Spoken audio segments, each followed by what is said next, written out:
mambo ya siasa,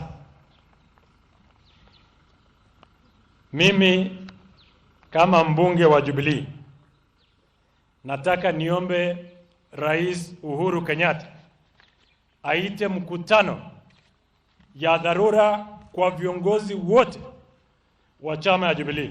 We have a problem. BBI sisi tuliambiwa ilikuwa ni ya kuleta Wakenya pamoja. BBI was not meant to be bipartisan in any way. What we are seeing today in Kisii are politics of tribe, politics that are going to break down what will have otherwise been a brilliant idea of BBI. Raila Odinga ameanza njama yake ya 2022 kutumia kigezo ya hii jambo inaitwa BBI.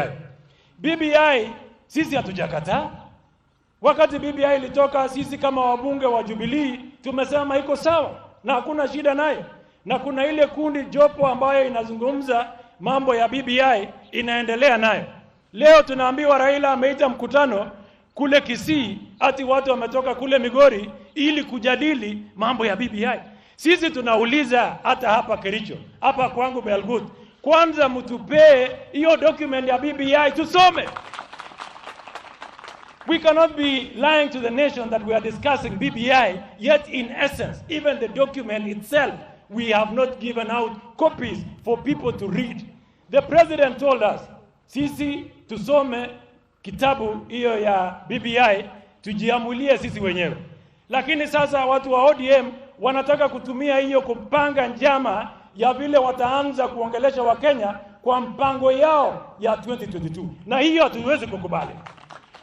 We want Raila to come out clean every single election.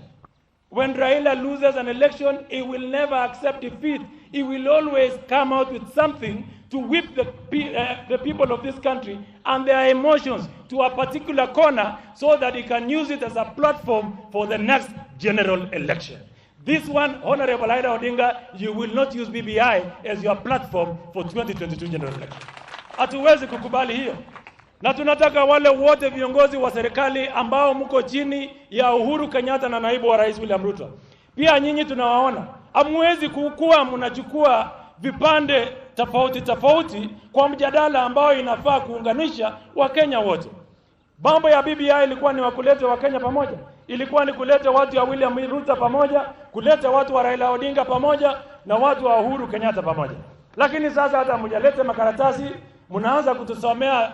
Now you are making it a regional project, a tribal project, a religious project. You will spoil a very good agenda that we had accepted.